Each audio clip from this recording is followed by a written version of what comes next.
काठमाडौँ उपत्यका नजिकै नगरकोटपछि सूर्योदय र सूर्यास्त हेर्नको लागि यो दोस्रो उत्तम ठाउँ मानिन्छ। पृथ्वीको सानो स्वर्ग मान्न सकिने यो स्थान एकदमै सुन्दर अनि शान्त छ। हो, म अहिले सेतो गुम्बा वा ड्रुक अविता पर्वत भनेर चिनिने नेपालको एक प्रसिद्ध बौद्ध गुम्बाको बारेमा कुरा गर्दैछु।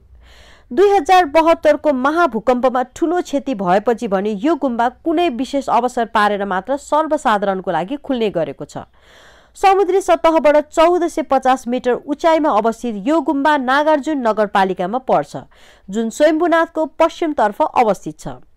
यो ठाउँ प्रकृति आमाको काखमा एकान्त खोज्नेहरूको लागि उपयुक्त छ। गुम्बाभित्र धेरै सुन्दर चित्रहरू, भित्तिचित्रहरू, झरनाहरू, मूर्तिहरू र साना पानीका फोहराहरू रहेका छन्। यसका साथै ध्यान र बौद्ध धर्म सिक्नको लागि यो ठाउँ एकदमै विशेष मानिन्छ। यो यस्तो ठाउँ हो जहाँ प्रार्थनाको ध्वनि, प्रार्थना झण्डा र सुगन्धको शुद्ध सार प्राप्त गर्न सकिन्छ, जसले जो कोहीलाई पनि उनीहरूको जीवनबाट मुक्त गर्न सक्छ।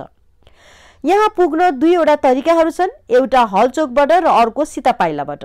तपाईले आफ्नो सवारी साधन लिएर जान वा पैदल यात्रा गरेर यहाँ पुग्न सक्नुहुन्छ।